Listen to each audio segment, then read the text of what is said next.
सम्मानीय मंच और दर्शकों श्रोताओं, आदरणीय चोपड़ा जी ने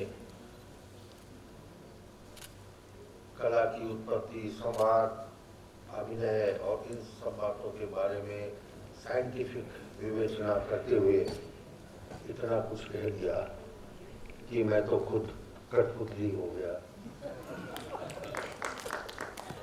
और वैसे साहब हम सब कठपुतलियां ही तो है, डोर तो किसी और के हाथ में है। हमारे राजस्थानी के मूर्धन्य कवि कन्हैयालाल जी ने 2 लाइन लिखी है, कठपुतलियां ही बैठी देखा है कठपुतलियां रोके। मतलब हम खुद कठपुतलियां ही है, वो कठपुतलियों का खेल देखते हैं। और कठपुतलियों के द्वारा जो अनकही, जो हम कह ना सके, वो बातें अभिव्यक्त कर दी गई। इन बातों को उन्होंने प्रतिपादित किया। मैं क्योंकि विद्वान तो नहीं हूं, लेकिन मैं ऐसे कस्बे में पैदा हुआ जहां गांव और शहरों के बीच की तमाम सांस्कृतिक विधाएं मौजूद थी। तब कभी वहां पर रासलीला आती थी, कभी रामलीला आती थी, कभी कठपुतलियों का खेल होता था, कभी रामदेव जी की, बाबू जी की पढ़ आती थी, या कभी तमाशा आता था। तो उस वक्त मनोरंजन के लिए उन विधाओं के सिवा और कोई रास्ता नहीं था। सिनेमा, बाइस्कोप तब आया नहीं था। मैंने गूंगा बाइस्कोप देखा है। तो उस वक्त आदमी की अपनी जरूरतों के लिए, अपने मनोरंजन के लिए या सांस्कृतिक ज्ञान के लिए इन लोक कलाओं को या लोक विधाओं को देखने और जानने के अतिरिक्त और कोई साधन नहीं था। और उस वक्त जैसे आपने कहा, ऐसे तथाकथित दर्शक या श्रोता नहीं होते थे जो उसमें रुचि ना ले रहे हो, क्योंकि उस वक्त वो तमाशे, वो ख्याल उनकी रुचि के लिए होते थे, उनके मनोरंजन के लिए होते थे, उनकी जरूरत थी, उनकी भूख को तृप्त करते थे। जिस प्रकार आपने कठपुतली पर प्रकाश डाला, हमारे राजस्थान में आदरणीय देवीलाल जी सामर ने इस पर बहुत काम किया और उन्होंने अंतर्राष्ट्रीय स्तर पर देश के बाहर जाकर भी अपने कठपुतलियों का प्रदर्शन किया। और जिस तरह आपने बताया, 6 कठपुतलियों के मुकाबले में हमारी राजस्थान की कठपुतली कला को और उनके संवादों को प्रतिष्ठापित किया। लेकिन देवीलाल जी ने उसको एक स्वरूप दिया, परिमार्जित किया, व्यवस्थित किया। उसके पहले भी कठपुतली कला ग्रामीण इलाकों में बहुत पहले से, मेरी पैदाइश से पहले से मौजूद थी। राजस्थान में इस तरह के अनेक प्रकार की कलाएं, अनेक प्रकार के तमाशे या ख्याल मौजूद थे, जिनको हम यदि कुछ गिनती करें, क्योंकि ये तमाशे और ख्याल जो भी थे वो हमारी आंचलिक जो कलाएं थी, आंचलिक जो प्रवृत्तियां थी, या आंचलिक जो हमारे तीज त्योहार थे, या जो हमारी गाथाएं थी, उनको प्रतिष्ठापित करते थे। हर राजस्थान के अलग अलग इलाके में अलग अलग तरह के मनोरंजन के साधन थे। अलवर का अलग था, भरतपुर का अलग था, आपके जैसलमेर का अलग था। इस तरह से जिन इलाकों में जो कलाएं प्रसिद्ध हुई, जैसे अलवर में हमारा अली बख्शी ख्याल बहुत जगह और आज भी चल रहा है। तो मेवाड़ में गौरी था, गौरी के माध्यम से कथाएं कही जाती थी। मूलतः ये जितने भी ख्याल या तमाशे होते थे, एक कथाओं पर, ज्यादातर ऐतिहासिक कथाओं पर या मनोरंजक कथाओं पर लोगों को आकर्षित करने के लिए, लोगों का मनोरंजन करने के लिए होती थी। आपके मारवाड़ में कई नागौरी ख्याल भी कहा जाता है, लेकिन कुचामणी ख्याल बहुत प्रचलित था। अभी उसकी कुछ झलकियां भी आपको बताएंगे। हमारे चिड़ावा में चिड़ावी ख्याल था। आपके जयपुर में हमारे तमाशा था, जिस तरह बताया तमाशा महाराष्ट्र से आया। जयपुर का तमाशा भी हमारे महाराजा राम सिंह जी महाराष्ट्र से ही लेकर आए थे। तो इन सब का अलग अलग तरीका था। अलग अलग क्षेत्र के लोगों की जरूरतों के हिसाब से इन तमाशों और ख्यालों की रचना की गई थी। बीकानेर में रम्मत होती है, बीकानेर की रम्मत अलग है, जैसलमेर की रम्मत अलग है। स्वांग भी हमारे यहाँ, स्वांग भी बहुत प्रचलित है, जिस पर भी नौटंकी का जिक्र हुआ। नौटंकी भी बाहर से आती थी, भरतपुर से, मथुरा से नौटंकी भी आती थी, और हमने इन सब चीज़ों को देखा। पर एक हमारी एक ऐसी प्रथा थी, ऐसा मनोरंजन का साधन था, शायद आप लोगों में से किसी ने देखा हो या नहीं देखा हो, एक पेंटिंग होती थी, बड़ा कैनवास, और उस पर पूरी कथा को चित्रित कर दिया जाता था, और अंधेरा करके जो गायक और एक उसके साथ महिला होती थी, तो वो लालटेन के द्वारा उस पर्टिकुलर चित्र पर रोशनी करता था और उसकी कथा कहता था। फिर दूसरा आता तो लालटेन आगे आ जाता। तो इस तरह से पूरी रात रामदेव जी का जन्मा, तेजा जी का जागरण, और इस तरह से ये सारी कथाएं होती थी, और हम लोग खूब तल्लीन होकर के, रासलीला मथुरा से आती थी, रामलीला भी आती थी, तो इस तरह से ये मनोरंजन का साधन चलता रहा था। बात आई कि संगीत का प्रयोग, ये तमाम विधाएं थी केवल संगीत पर आधारित थी। ऐसा नहीं है कि इसमें गद्य नहीं था, लेकिन बहुत जरूरत के वक्त ही गद्य का प्रयोग होता था, अन्यथा सारी कथा पद्य में प्रयोग होती थी, और संगीतबद्ध, तालबद्ध और लयबद्ध ही होती थी।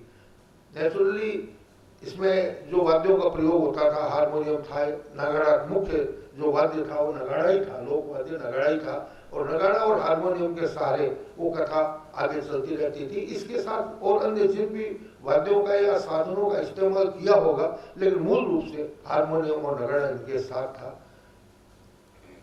बहुत सारे ख्याल शास्त्रीय राग रागिनियों पर आधारित थे, जैसे हमारी तमाशा शैली जो महाराष्ट्र से आई, इसकी सारी अदायगी मेरे ख्याल से लगभग संपूर्ण अदायगी क्लासिकल शास्त्रीय राग रागिनियों में ही।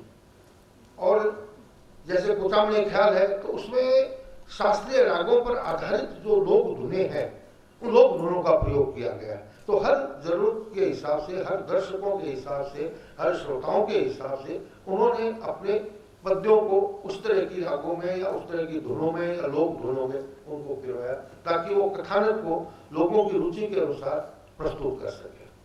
कथानक, अधिकांश कथानक ऐतिहासिक थे। महाराणा प्रताप की कथा आती थी, अमर सिंह की कथा आती थी। अमर सिंह की कथा मैंने सुना है साहब कि वो कथा कहते कहते पात्र इतना उत्तेजित हो गया, सलावत खान का खंडन उड़ा दिया, प्रतिबंधित हो गया, अमर सिंह स्टेज पर गर्दन उड़ा दिया। तो इस तरह की प्रभावक थी। या फिर धार्मिक होती है, राजा मोरध्वज की भरतरी की कथा बहुत प्रचलित है, और बहुत सारी कथाएं धार्मिक आधार पर थी। कुछ लैला मजनू और ये इस तरह की मनोरंजक कहानियां भी इसमें प्रचलित थी। सब तरह की कहानियों का इसमें होता था। विशेष बात जो राजस्थान की के ख्यालों में मैंने पाई वो ये है कि जो अभिनेता होता था वो गायक भी होता था, वो नर्तक भी होता था, अभिनेता भी होता था। वही संपूर्ण कथानक का जो सूत्रधार वो है। जैसे हमारे ये दिलीप जी अभी आएंगे, ये अकेले पूरा ख्याल करते हैं, पूरा तमाशा अकेले ही पूरा करते हैं। सब पात्रों को ये खुद ही जीते हैं, और सब पात्रों के हिसाब से अभिनय करना, उनके गीत गाना और उनको अभिव्यक्ति देना एक कठिन काम है। लेकिन ये अकेले, आज मैं याद करता हूँ इनके पिता श्री गोपी जी भट्ट को, बहुत गुणी कलाकार थे। मुझे इस बात का गर्व है कि उनका सबसे पहला सम्मान करने का मौका मुझे मिला, उनको पहचानने का। और वो अकेले उनको जिए, मतलब तमाशा को ही जिए वो। बाकी आदमी को उद्यम करना पड़ता, वो उनका व्यवसाय दूसरा था, तमाशा उनका व्यवसाय नहीं था। व्यवसाय शायद वो सर्विस करते होंगे, हैं?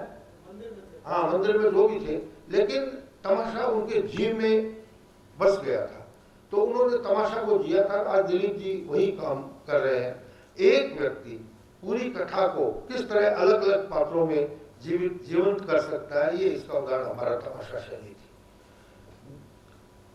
दूसरी जो विधा है जो आज भी प्रचलित है, कुचामनी ख्याल, जिसके ये दयाराम जी आए हैं कुचामन मेड़ता से। ये मेड़ता और जोधपुर के अंचल में, और वैसे हमारे चूरू सीकर सब अंचलों में ये कुचामनी ख्याल खूब प्रचलित है। वही अमर सिंह की कथा ये कहते हैं, और धार्मिक कथाएं भी खूब कहते हैं, और आज भी प्रचलित है। स्त्री नाटक नहीं करती थी राजस्थान में, तो पुरुष ही स्त्री बनकर नाटक करते थे। जो दुबले पतले शरीर के होते या थोड़े सुंदर होते उनको स्त्री बना दिया जाता, हट्टे कट्टे होते थे उनको पुरुष बना दिया जाता। वेशभूषा सबकी अलग थी स्त्री की। इनके यहाँ तो तमाशा में तो वेशभूषा एक ही वेशभूषा में सारा काम करते हैं। इकुता मेरे ख्याल में सारी वेशभूषाएं अलग होती थी, अलग अलग मेरे ख्याल से 10-15 पात्र बजाने वाले और गाने वाले उसमें होते थे, और लगभग 2-3 घंटे की एक कथा। उसके पहले मैंने जब देखा है तब तो रात रात भर चलती थी, तब रात रात भर चलती थी बचपन में, लेकिन आज तो अपने दर्शक ही नहीं रहे। वो हमारे लिए तो रात पूरी करना ठीक था, उस रात पूरा आनंद ही आनंद रहा, लेकिन अब दर्शकों के हिसाब से वो 3 घंटे की हो गई, या शायद कभी कभी कहते हैं नहीं नहीं स्टेज पर समेटना तो 15 मिनट में ही वो कथा किसी तरह उसको पूरी करते हैं। तो ये प्रचलित थी। ऐसा इनकी आवाज माइक तब नहीं था, न माइक था और न लाइट थी, तो ज्यादातर चांदनी रातों में ही ये कार्यक्रम होते थे, क्योंकि प्रकाश का कोई साधन लालटेन से जितनी रोशनी हो सकती थी, या बाद में गैस मसाल या गैस से किया जाता था। तो और आवाज इनकी इतनी बुलंद आवाज होती थी। एक ऐतिहासिक तथ्य है, देवीलाल जी सांबर माँ चिड़ावा में नानूराम राणा की का ख्याल देख गए वहां, और वो अपना ख्याल ही लेकर गए, तो वहां उन्होंने ख्याल मांगा चिड़ावा में, तो ख्याल डिस्टर्ब हो रहा था, मतलब जो वो कह रहे थे वो लोगों को सुनाई नहीं पड़ रहा था, दूसरा शोर कहीं से आ रहा था। वो शोर कहां से आ रहा था? तो चिड़ावा से 10 किलोमीटर दूर नानूराम जो खिलाड़ी थे वो ख्याल कर रहे थे, और उनकी आवाज इतनी बुलंद थी कि 10 किलोमीटर दूर चिड़ावा में उनको डिस्टर्ब कर रहे थे। उनको वो अपना ख्याल छोड़ करके देवीलाल जी को वाहन से वहां जाना पड़ा, और वहां पर जाकर के उनको ख्याल देखना पड़ा। आप सोचिए 10 किलोमीटर तक जिस जो आवाज पहुंचा सकती थी, वो किस तरह के खिलाड़ी थे, और किस तरह वो वीर रस का या दूसरे रसों का किस तरह से लोगों में प्रक्षेपण करते थे। ये एक विशेष बात हमारे यहाँ की थी। मैं बहुत अलग बात बाहर की बात मैं नहीं जानता।